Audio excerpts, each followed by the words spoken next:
देखिए आपके सामने क्वेश्चन है। क्वेश्चन ये है, ये क्वेश्चन यूपीएससी में भी पूछा गया है, लेकिन उसमें बहुत ज़्यादा इलेबरेट करके लिखना था, करीब 8 पेज 5 पेज में। और ये जेईई एडवांस में सबसे पहली बार पूछा गया था एक बार, ठीक है, जेईई एडवांस के अंदर ही क्वेश्चन था। क्वेश्चन ये है कि जरा गौर से देखिए, पहला वाला जो है वो आपका एक ऑक्साइड है लीड का, किससे रिएक्ट कर रहा है बताइए? HCl, किससे? HCl, जो कि HCl क्या है? एसिड है। ये क्या बना रहा है आपका? PbCl2, Cl2 गैस और H2O। यहाँ पर देखिए, क्या ये दोनों सेम है कि अलग अलग है? सेम है। ये क्या है? ये क्या है? एसिड है कि बेस है? और हम जानते हैं कि अगर हम एसिड से रिएक्ट कर रहे हैं किसी भी चीज़ को तो रिजल्ट सेम आने चाहिए थे। यहाँ पर रिजल्ट क्या आ रहा है बताइए? PbNO3 हॉल्ट ट्वाइस, और क्या आ रहा है यहाँ पे? PbO2, और फिर क्या है? दोनों रिएक्शन सेम है कि अलग अलग है? आने चाहिए सेम, क्योंकि हम रिएक्ट किससे कर रहे हैं? एसिड से। हम कोई ऐसा बेस नहीं ले रहे, कोई अलग चीज़ नहीं ले रहे, हम एसिड ही ले रहे हैं। फिर भी दोनों के रिएक्शन के जो प्रोडक्ट है वो क्या है? यही सवाल है। सवाल क्या है बढ़िया? Why do the following reaction proceed differently? नीचे दिए गए दोनों रिएक्शन एक दूसरे से अलग क्यों है बताइए? हाँ, एसिड डिफरेंट है लेकिन प्रोडक्ट सेम आएगा ना। जैसे अगर आप मान लो कि मैं एसिड और बेस का रिएक्ट करवाता हूँ तो प्रोडक्ट क्या होगा? वाटर एंड सॉल्ट, है ना? कोई अलग तो नहीं आएगा। अगर मैं एसिड ले रहा हूँ और बेस ले रहा हूँ, दोनों को रिएक्ट करवाया, दोनों का प्रोडक्ट मेरा सॉल्ट एंड वाटर होने वाला है। ऐसा तो नहीं है ना कुछ और हो जाएगा? यहाँ अलग आ गया, ठीक है। ऐसा क्यों? ये सवाल पूछा गया है। तो इस सवाल को जानने से पहले हमें ये क्लियर होना चाहिए कि जेईई एडवांस जो सवाल करता है ना, वो 4 या 5 कॉन्सेप्ट को एक साथ मिला के करता है, और बहुत बेहतरीन सवाल है ये। एक्सप्लेन करने में 10 मिनट चला जाता है, तो आइए मैं जल्दी जल्दी एक्सप्लेन करता हूँ। पहले आपको किन किन बातों का क्लियर होना जरूरी है? फर्स्ट, पहले आपको किन किन बातों का क्लियर होना जरूरी है? पहला आपको क्लियर होना चाहिए शील्डिंग इफेक्ट। पहला आपको क्लियर होना चाहिए शील्डिंग इफेक्ट। शील्डिंग इफेक्ट ये क्लियर होना चाहिए, जिसको हम स्क्रीनिंग इफेक्ट भी कहते हैं। जिसको हम स्क्रीनिंग इफेक्ट भी कहते हैं। शील्डिंग इफेक्ट कह लें या स्क्रीनिंग इफेक्ट कह लें, पहले ये मालूम होना चाहिए। मुझे बताइए टोटल कितने ऑर्बिटल है? तो अभी तक हमने पढ़े S, P, D और F ऑर्बिटल, ठीक है। अगर मान लीजिए किसी एटम के अंदर S ऑर्बिटल है, क्या है? S ऑर्बिटल है, ठीक है। तो होता क्या है कि जो S ऑर्बिटल है ना, ये सबसे स्ट्रॉन्ग शील्डिंग इफेक्ट दिखाता है। क्या दिखाता है? स्ट्रॉन्ग शील्डिंग इफेक्ट दिखाता है। शील्डिंग इफेक्ट मतलब समझ रहे हैं आप? यानी कि कोई इलेक्ट्रॉन इस पे जल्दी अटैक नहीं कर सकता। शील्ड क्या होता है? बॉडीगार्ड क्या करता है? वो शील्ड करता है, वो जल्दी अटैक नहीं कर पाएगा। लेकिन जैसे ही आप पहुंचेंगे, आप किस पे? कौन से ऑर्बिटल पे? P वाले ऑर्बिटल।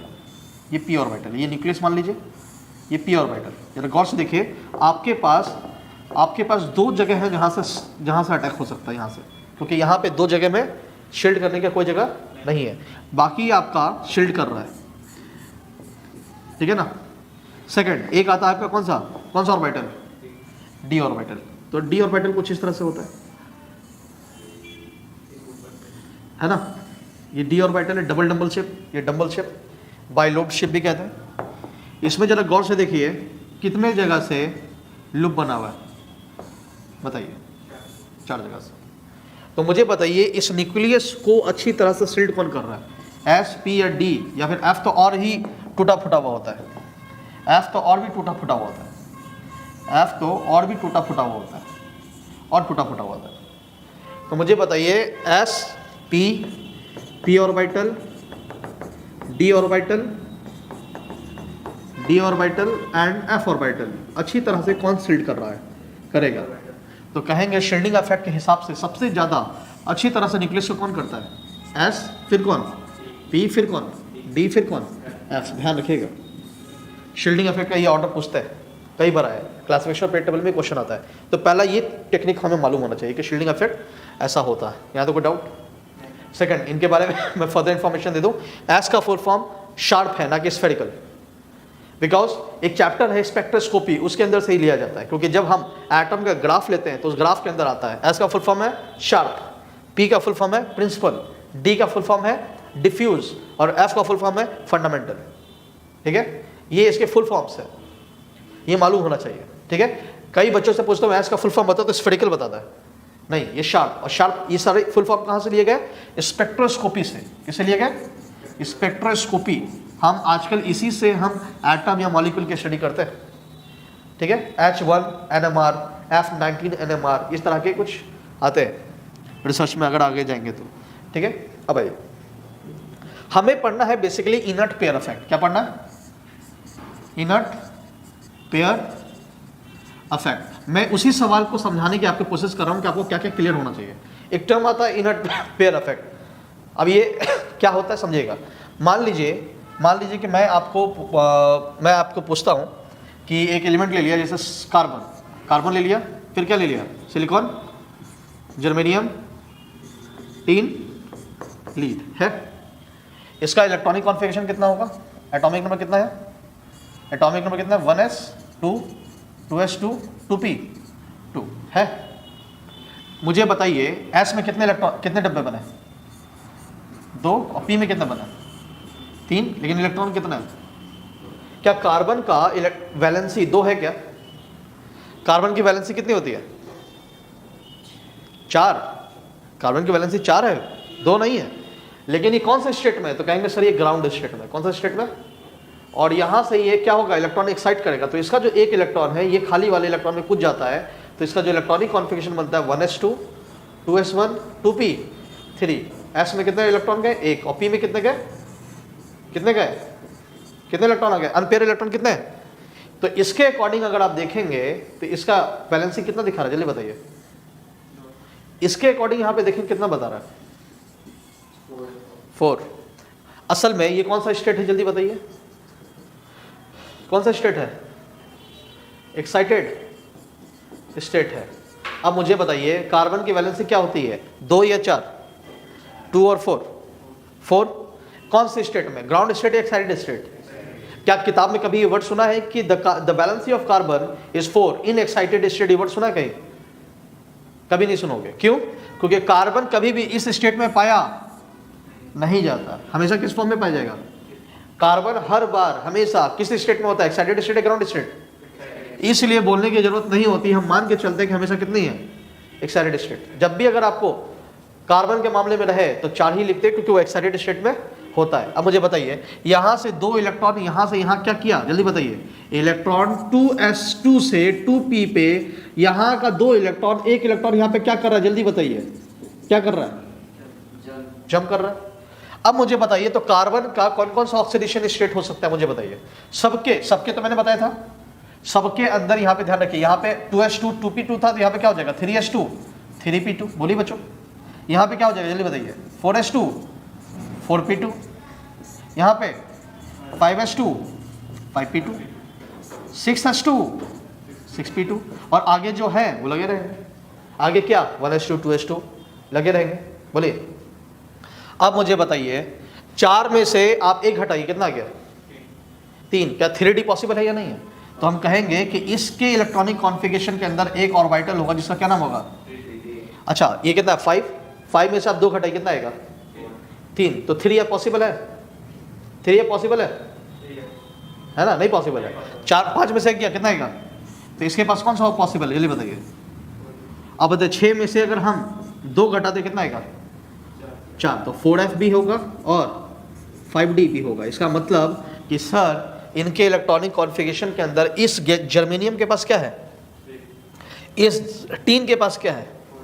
और इस लीड के पास क्या है? 4f 5d। ज़्यादा क्लियर हो रहा है? यानी कि जब हम इलेक्ट्रॉनिक कॉन्फ़िगरेशन लिखते हैं इसके न्यूक्लियस के इलेक्ट्रॉनिक में, यहाँ पे कितना लिखा है? चलिए बताइए। तो 2s 2p है ना, वहाँ पे देखो 2s 2p। इसकी जब अगर हम जाएंगे तो लिखेंगे कितना है? 3s 3p जर्मेनियम का, सिलिकॉन का जर्मेनियम का लिखेंगे तो वहाँ पे क्या है? जल्दी बताइए। 3d है, तो पहले क्या आएगा? 3s, फिर क्या है? 3d, और फिर क्या है? 3p। 3d आ गया ना यहाँ पे, देखिए। फिर अगले जाएंगे में तो क्या होगा? 4d। फिर अगले में जाएंगे तो क्या होगा 5D। तो जैसे ही हम लीड के बारे में लिखेंगे तो पहला हमारा क्या है जल्दी बताइए, पहला क्या है 6S। फिर क्या है बताइए, 6P नहीं लिखेंगे, कौन कौन है जल्दी बताइए। 6S के बीच में क्या है जल्दी बताइए, क्या है 4F 5D 6P, ये ना है। अब मुझे बताइए ये न्यूक्लियस है, क्या है न्यूक्लियस है, कौन से देखते जाइएगा क्या है। अब मान लीजिए कि 6S में इलेक्ट्रॉन कितने हैं जल्दी बताएं, कितने इलेक्ट्रॉन हैं। सर आपने कहीं बोला है 2, सर आपको कैसे पता 2, क्योंकि तुम सब जान रहे हो कि यहाँ पे सब में S में कितना इलेक्ट्रॉन जा रहा है, कौन से देखिए जा रहा है ना। और ये कौन सा स्टेट है जल्दी बताइए, कौन सा स्टेट, ग्राउंड स्टेट। फिर ग्राउंड स्टेट से इलेक्ट्रॉन S से किस में जंप करता है, पक्का तभी तो जंप होके इसका 2 में से इधर आ गया, कितना हो गया 3, इधर कितना हो गया, होगा कि नहीं, क्या सब में जंप होगा कि नहीं होंगे, होगा। तो अगर मान लीजिए कि इसमें 2 इलेक्ट्रॉन जंप कहाँ करना चाहेगा जल्दी बताइए, P पे करना चाहेगा, बोलिए। तो अगर ये P पे अगर ये जंप करना चाहेगा तो ध्यान देना, मुझे एक बात बताओ, जैसे ये जंप करना चाहेगा तो क्या इसका जो न्यूक्लियस है, क्या ये दोनों के दोनों स्ट्रॉन्ग शील्डिंग इफेक्ट दिखाते हैं कि पोर शील्डिंग इफेक्ट। याद करो अभी मैंने पढ़ाया था आपको कि सबसे ज़्यादा शील्डिंग इफेक्ट किसका ज़्यादा होता है बताइए, फिर सबसे कम किसका होता है। तो बताइए क्या इस D और F में कौन सा शील्डिंग इफेक्ट जल्दी बताइए, क्या लगाता है ये, सबसे बेकार कौन सा है, पोर शील्डिंग, ये ना है बच्चों, सबसे बेकार तो यही है। अब मुझे बताइए क्या इसके वजह से क्या इसका न्यूक्लियर पावर बढ़ जाएगा जिसको इसको होल्ड कर लेगा, क्या न्यूक्लियस 2 इलेक्ट्रॉन जो हैं, जो 2 इलेक्ट्रॉन हैं उनको होल्ड कर लेगा, पकड़ के रख लेगा, क्योंकि इनका क्या है बीच वाले में पोर शील्डिंग इफेक्ट। क्या इसको यहाँ से उछल कर वहाँ जाने देंगे, अगर न्यूक्लियस ने उस दोनों इलेक्ट्रॉन को जोर से पकड़ रखा है तो क्या वो इलेक्ट्रॉन जंप करके हाई स्टेट में जाएगा, नहीं। तो यही कारण है, तो हम कहेंगे कि sir carbon silicon cholesterol get some problem. इन सब के अंदर कौन कौन से स्टेट होता है, कौन कौन सा इलेक्ट्रॉनिक वैलेंसी होता है, +2 और +4। इसमें भी क्या होता है +2 और +4। इसमें क्या होता है +2 और सब में यही होगा +2 और +4। इसमें क्या होगा +2 और +4 है। मुझे बताओ इन दोनों में ज़्यादा स्टेबल कौन है, +2 ज़्यादा पाया जाता है कि +4 ज़्यादा पाया जाता है जल्दी बताइए, जल्दी। कार्बन की वैलेंसी क्या होती है 4 या 2, 4, तो यहाँ पे 4 ज़्यादा है। सिलिकॉन में बताइए 2 या 4, 4। जर्मनी में बताइए क्या है, जर्मनी में बताइए +2 या +4, +4। टीन में बताइए +2 या +4, +2। ध्यान दीजिए ऑर्डर चेंज हुआ, क्यों हुआ ऑर्डर चेंज, क्योंकि टीन के पास, किसके पास, टीन के पास, जरा गौर से देखिए, टीन के पास कितना गया D, कौन सा D 4D, और 4D क्या नहीं करने देता है किसको, क्या नहीं करता है, कैन नॉट जंप। अगर जंप नहीं कर रहा है तो S में तो 2 ही इलेक्ट्रॉन है, तो इसका ऑक्सीडेशन नंबर 2 है, और जंप करके चला जाएगा 2 से फिर 3 हो जाएगा, तो यहाँ पे 4 हो जाता। जंप करेंगे तो 4 होता है ना, पहले 2 ही होता है, 2 ही रहेगा। जैसे इसमें जंप किया तो 2 से 4 हो गया, इसमें भी जंप किया तो 4 हो गया। लेकिन जब अगर जैसे जैसे ये दोनों अगर आते गए तो धीरे धीरे जंप करेगा कि नहीं करेगा, एक्साइटेड नहीं होगा। तो अब मुझे बताइए लीड में +2 और +4 में कौन ज़्यादा होगा एक्साइटेड, स्टेबल, क्या कहेंगे +2 एंड +4।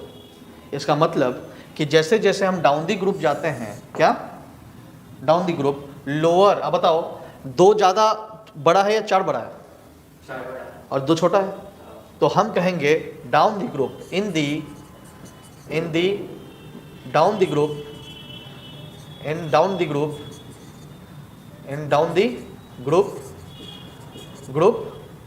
लोअर ऑक्सीडेशन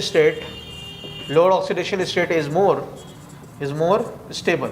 अब बताइए ज़्यादा स्टेबल कौन हुआ नीचे जाने पे, 2 ज़्यादा स्टेबल हुआ कि 4, ये लोअर है और वो वाला हाइयर है, दोनों में ज़्यादा कौन ज़्यादा स्टेबल हो गया, 2 या 4, दो। कहाँ जाने पे, नीचे या ऊपर? तो नीचे जाने पे लोअर ऑक्सीडेशन स्टेट ज्यादा स्टेबल होता है। इस अफेक्ट को कौन सा अफेक्ट कहते हैं, जल्दी बताइए? इसी को कौन सा अफेक्ट कहते हैं? क्या कहते हैं? Inert pair affect. ध्यान रखें, क्वेश्चन पूछा गया। लेकिन एक और बात, डी ब्लॉक के अंदर, किसके अंदर? क्योंकि कौन सा ब्लॉक था, कौन सा ब्लॉक? P block. कौन सा ब्लॉक था? कार्बन कौन से ब्लॉक के हैं? कार्बन वगैरह सब कौन से ब्लॉक के हैं? पी ब्लॉक के हैं। लेकिन डी ब्लॉक में जब आप डाउन दी ग्रुप जाएंगे तो हायर ऑक्सीडेशन स्टेट, क्या? Higher oxidation state is more stable. उल्टा वहां काम करेगा, स्टेबल। क्लियर? फिर से पी ब्लॉक के अंदर डाउन दी ग्रुप जाने पे, पी ब्लॉक में डाउन दी ग्रुप जाने पे लोअर ऑक्सीडेशन स्टेट ज्यादा स्टेबल होता है, और डी ब्लॉक में डाउन दी ग्रुप जाने पे हायर ऑक्सीडेशन स्टेट ज्यादा स्टेबल होगा। कितने कॉन्सेप्ट सीखे हैं अभी तक? दो। एक इनर्ट पेयर इफेक्ट और एक शील्डिंग इफेक्ट। क्लियर? अब अगला मैं बताने जा रहा हूं एसिडिक और बेसिक नेचर। क्या बताने जा रहा हूं? एसिडिक और बेसिक नेचर। देखते जाइएगा। मान लीजिए मेरे पास मैग्नीज है, क्या है? 2+, एक है मैग्नीज 3+, एक है मैग्नीज 4+, और एक है मैग्नीज 5+, मैग्नीज 6+ और मैग्नीज 7+। ये मेरे पास कुछ स्पीसीज दिए गए हैं, ठीक है? इस बात को ध्यान रखना, जितना कम ऑक्सीडेशन नंबर होगा उसका नेचर क्या होगा, जल्दी बताइए? कैसा नेचर होगा? जितना ज्यादा हायर ऑक्सीडेशन होगा कैसा नेचर होगा? कैसा नेचर होगा? एसिडिक नेचर होगा। और जो दो बीच में बच गए वो एसिडिक और बेसिक दोनों होंगे। और ऐसे वाले को क्या कहते हैं हम? ऐसे वाले को क्या कहते हैं? एम्फोटेरिक। फिर से, जितना कम ऑक्सीडेशन नंबर वो बेसिक नेचर ज़्यादा होता है, और जितना ज़्यादा एसिडिक नेचर आता है। आइए अब हम बैक टू कम करते हैं। आपके सारे सवालों के जवाब मिल गए। अब उससे पहले एक और कॉन्सेप्ट क्लियर होना चाहिए आपका, रिड्यूसिंग एजेंट और ऑक्सीडाइजिंग एजेंट। आपको मालूम होना चाहिए ऑक्सीडेशन नंबर इंक्रीज होगा तो हम कहते हैं क्या हो रहा है? ऑक्सीडेशन। और ऑक्सीडेशन नंबर क्या होगा? डिक्रीज होगा तो हम क्या कहेंगे? क्या हो रहा है? रिडक्शन। क्लियर? जब दोनों साथ साथ होते हैं इसी को क्या बोलते हैं? रिडॉक्स। क्लियर? याद रखिएगा, ऑक्सीडेशन नंबर बढ़ा तो ऑक्सीडेशन, ऑक्सीडेशन घटा, दोनों साथ साथ हुआ, रिडॉक्स। क्लियर? अब अगर मैं पूछूं, हमेशा साथ ही साथ होता है, कहीं कहीं साथ साथ नहीं होगा, क्योंकि ऑक्सीडेशन नंबर अगर किसी का बढ़ रहा है तो किसी का घटना भी चाहिए रिएक्शन के अंदर, तो हमेशा दोनों साथ होता है। अगर बोलता है कोई कि आई डोनेट सम मनी, तो किसी ने एक्सेप्ट तो किया होगा ना, और ऐसा थोड़ी है कि डोनेट किया तो किसको किया। ठीक है, ध्यान दीजिएगा। ठीक है, अगर मैं पूछता हूं which of the following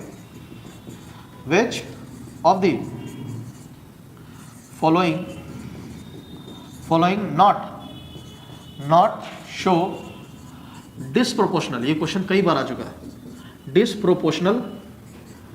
proportional reaction, नीचे दिए गए में से कौन डिसप्रोपोर्शनल रिएक्शन शो नहीं करता? Option A HClO2, option B HClO3, option C HClO4 और ऑप्शन डी HClO। ये सब क्लोरिक एसिड है, तो मुझे पता है कौन डिसप्रोपोर्शन शो नहीं करेगा। डिसप्रोपोर्शन का मतलब क्या होता है मालूम है? रिडॉक्स यानी कि ऑक्सीडेशन और रिडक्शन दोनों सेम स्पीसीज दिखाए। कौन दिखाए?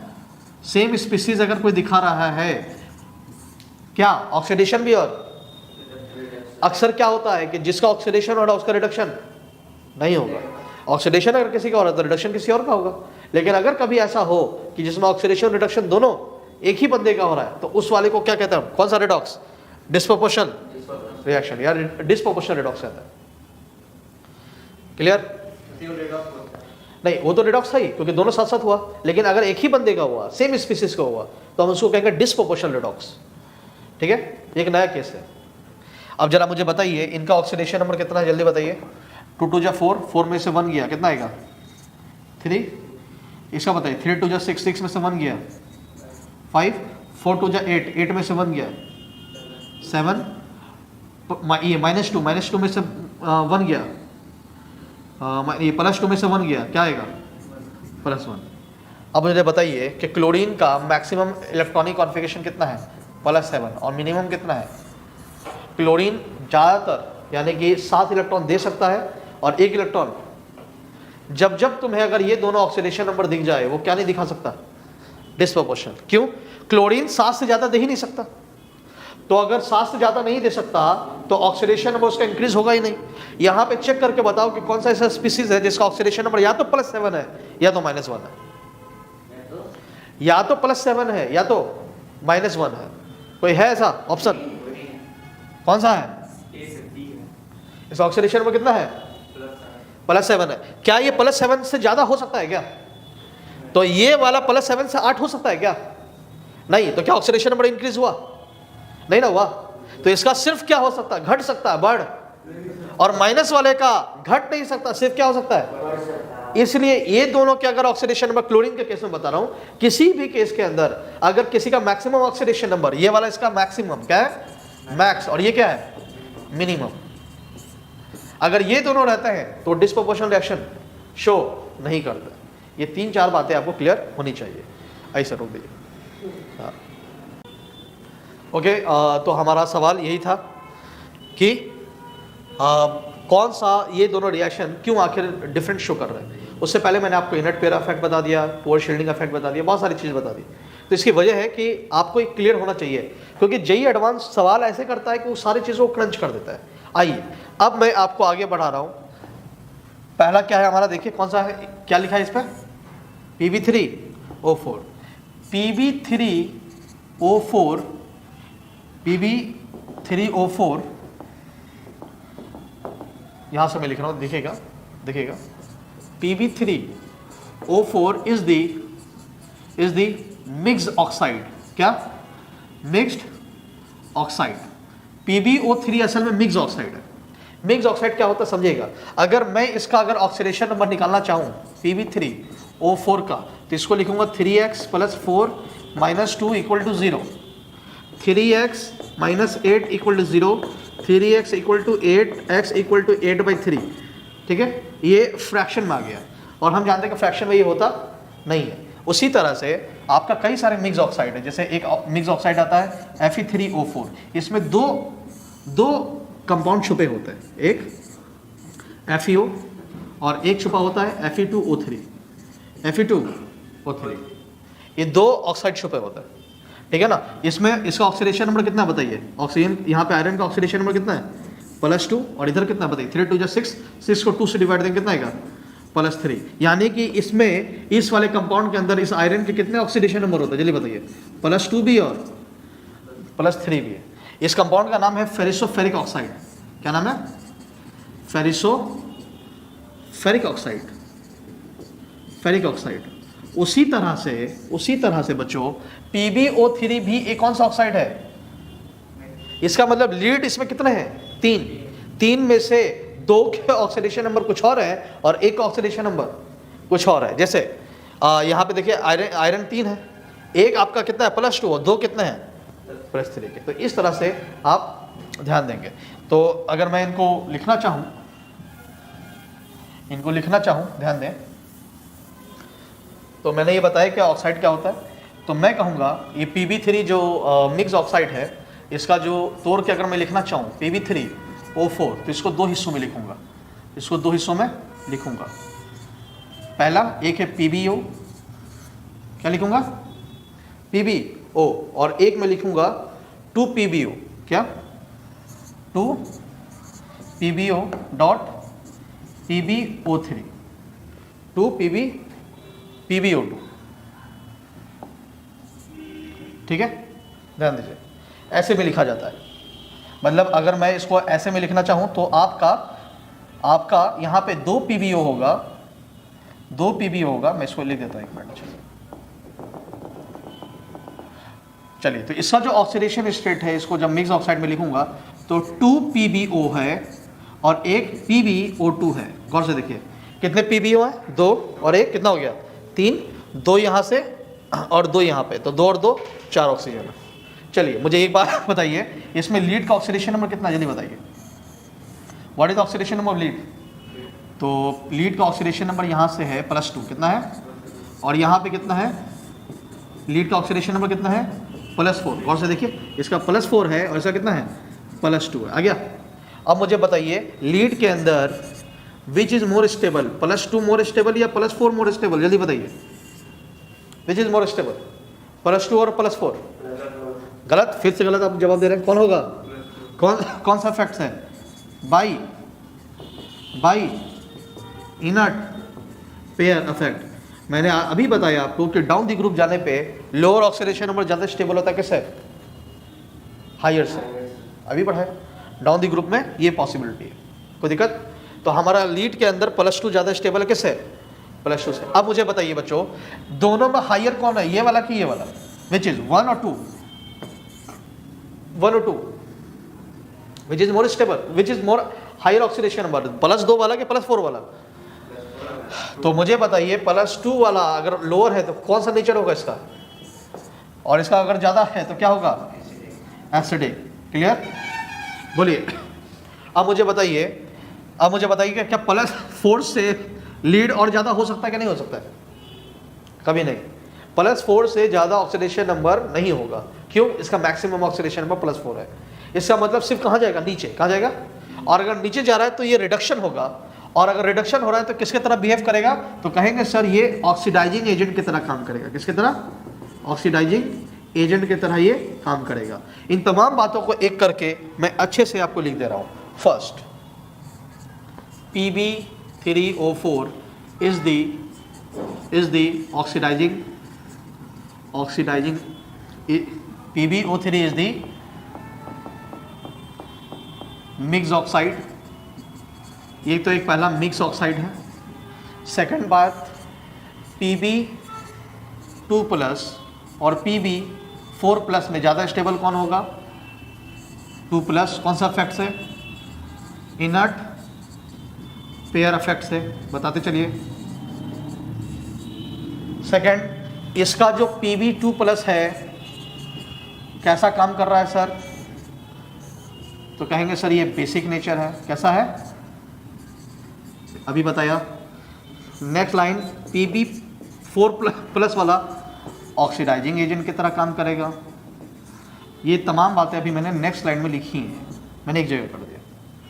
अब मैं क्या करूँगा बच्चों, अब रिएक्शन लिखूंगा। किसका, पहले रिएक्शन किसका, जल्दी बताइए, किसका लिख रहा हूँ, किसके साथ, HCl के साथ। आइए मैं पहला रिएक्शन लिख रहा हूँ, Pb3O4 किसके साथ लिख रहा हूँ, HCl के साथ है। आपको मालूम होना चाहिए कि इसमें 2 चीज़ छुपे हुए हैं। कितने, इसमें कितने चीज़ छुपे हैं, तो इसको मैं फर्दर ब्रेक डाउन करूंगा कि सर आप इसको 2 चीज़ों में लिखें ऐसे। पहला, इसमें क्या क्या छुपा है, जल्दी बताइए। पहला कौन सा ऑक्साइड है, पहला कौन सा ऑक्साइड है, जल्दी बताइए। एक 2 वाला और एक 4 वाला। तो 2 वाला में कौन है, तो कहेंगे सर पहला इसका लिखिए PbO2। क्या है बच्चों, PbO2 प्लस क्या लिख रहा हूँ मैं यहाँ पे, HCl। याद कीजिए, इसका ऑक्सीडेशन नंबर कितना है, +4। अगर PbO2 के साथ अगर मैं लिख रहा हूँ इसके रिएक्शन के साथ, तो मुझे बताइए इसका रिएक्शन जो होगा वो क्या होगा, बताइए। ये किसके तरह काम कर रहा है, ये जो +4 वाला है किसके तरह काम कर रहा है बच्चों, बताइए किसके तरह काम कर रहा है। अगर ये ऑक्सीडाइजिंग एजेंट की तरह काम कर रहा है, ऑक्सीडाइजिंग एजेंट की तरह काम कर रहा है, तो ये किसके तरह काम करेगा, रिड्यूसिंग एजेंट, रिड्यूसिंग एजेंट। और मुझे एक बात बताइए, क्या +2 हमेशा किस में बनना चाहेगा, जल्दी बताइए। +4 हमेशा किस में बनना चाहेगा, दोनों में ज़्यादा स्टेबल कौन है, +2 ज़्यादा स्टेबल है कि +4, तो हमेशा +4 किस में बनना चाहेगा, +2 में। तो ये रिएक्ट कर कर बना देगा आपका PbCl2। क्या बना देगा, अब इसका ऑक्सीडेशन नंबर कितना हो गया, जल्दी बताइए। +4 से किस में आ गया, +2 में आ गया, है ना। और अब जो ये आपका जो Cl है, क्या ये किस में रिलीज हो जाएगा, बताइए, Cl2 में। किस में कन्वर्ट हो जाएगा, Cl2 में। क्यों, क्योंकि यहाँ पे ऑक्सीडेशन नंबर कितना हो गया, ऑक्सीडेशन नंबर कितना हो गया, 0।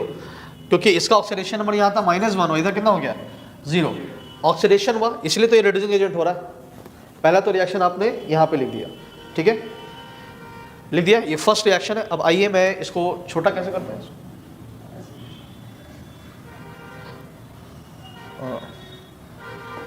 इसको ऊपर भी ले जाते क्या,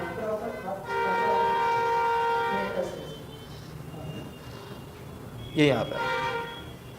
चलिए सेकंड वाला, सेकंड में दिखा रहा हूँ, सेकंड रिएक्शन देखिएगा। अब एक था PbO2 और एक हमारा क्या था जल्दी बताइए, PbO2 था और एक क्या था PbO, ये ना था बच्चों PbO। फिर किससे रिएक्ट करवा रहे हैं जल्दी बताइए, क्योंकि ये सबका सब रिएक्ट कर रहा है ना HCl से, इसमें दो है, तो एक PbO2 और एक है PbO।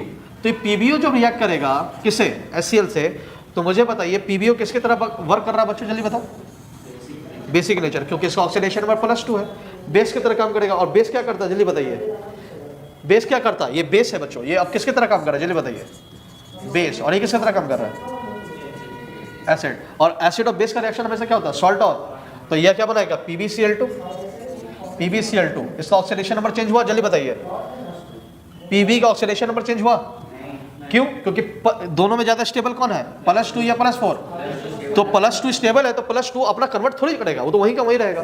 फिर यहाँ पे क्या बन जाएगा जल्दी बताइए, H2, ये ना बनेगा। अब मुझे बताइए PbO कितना था, स्टार्टिंग में कितना लिया था जल्दी बताइए, PbO कितना था, एक है कि दो है, दो है ना बच्चों, तो हमारा PbO कितना जल्दी बताइए, दो। अपना बैलेंस कीजिएगा। अब मैं 7 लिख रहा हूँ, आइए 7 लिख रहा हूँ, जरा गौर से देखिएगा। पहला क्या है जल्दी बताइए, क्या है PbO2 और यहाँ कितना है 2 PbO।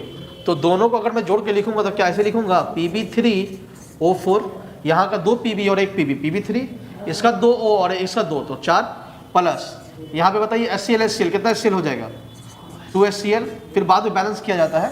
फिर यहाँ पे क्या बताइए PbCl2 क्या बना, PbCl2 कितना 2 बार, फिर यहाँ पे क्या आया Cl2, फिर क्या आया H2O। क्या हमारा ये रिएक्शन बन रहा है कि नहीं बन रहा है बताइए, गौर से देखिए, ये रिएक्शन है ना, इन दोनों को ऐड करके लिखा है। अब मुझे बताइए क्या हमारा जो HCl से रिएक्ट था क्या यही था ना PbCl2, Cl2 और H2O। आगे का जो स्टोइचियोमेट्रिक कोएफिशिएंट है वो बाद में बैलेंस किया जाता है। तो पहला बात तो हम कहेंगे कि ये रिएक्शन में क्या क्या हो रहा है जल्दी बताइए, इस रिएक्शन में क्या हो रहा है, कहेंगे सर पहले नंबर पे इसमें कौन सा रिएक्शन हो रहा है, एसिड बेस रिएक्शन हो रहा है। क्या हो रहा है, एसिड बेस रिएक्शन हो रहा है, मेरी बात बताइए हाँ या ना। और कौन सा रिएक्शन हो रहा है, तो कहेंगे सर इसमें रिडॉक्स रिएक्शन भी हो रहा है। कौन सा रिएक्शन हो रहा है, रिडॉक्स रिएक्शन। कैसे सर आप किस बात पे पहुंचे, तो यहाँ पे मैंने लिखा है, यहाँ से पहला रिएक्शन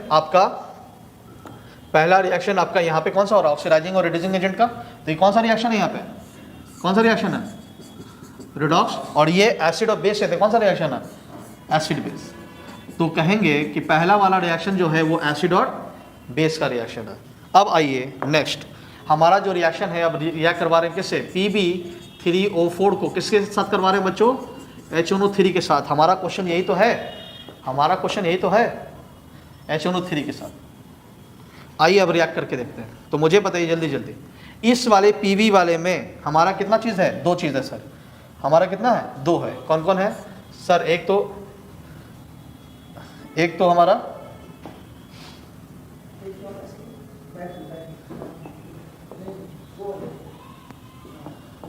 हाँ, तो एक तो हमारा ये है रिएक्शन करवाने के लिए। तो मुझे बताइए पहला रिएक्शन में हम लिखेंगे इस तरह से 1, पहला है हमारा PbO2 बच्चों है, और ये क्या है जल्दी बताइए, HNO3 है या नहीं है, सोच के बताइए। क्या PbO2 है और क्या है,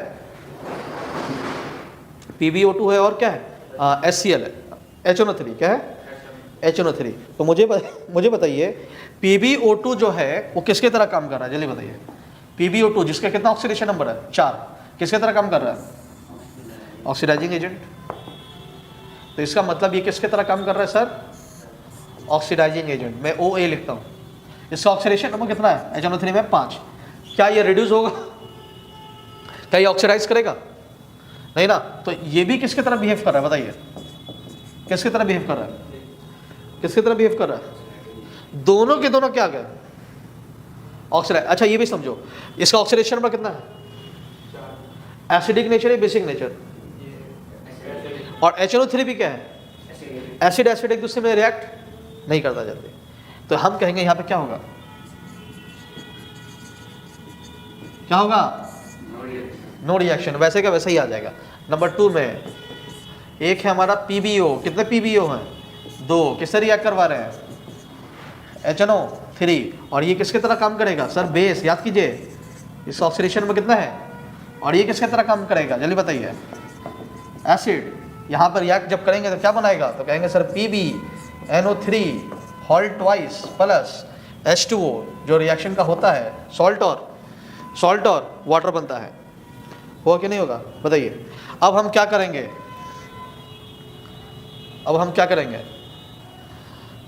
इनको जोड़ के लिखेंगे, क्या करेंगे, जोड़ देंगे, जिससे जोड़ते हैं, क्योंकि ये रिएक्शन रिएक्ट ही नहीं हुआ, ये दोनों तरफ लिखा जाएगा, इधर भी और उधर भी।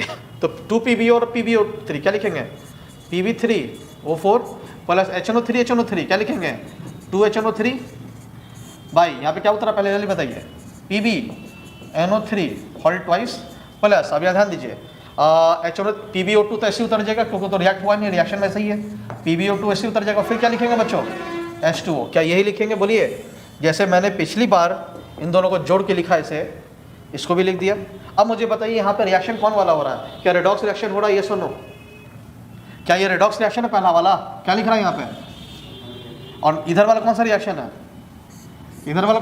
है, एसिड बेस। तो क्या हम क्लियर हो चुके हैं अब कि दोनों रिएक्शन क्यों अलग अलग हो रहा है, पहले वाला रिएक्शन कौन कौन का है, एसिड बेस और रेडॉक्स, जबकि दूसरा वाला किसका है, सिर्फ ओनली एसिड बेस रिएक्शन है।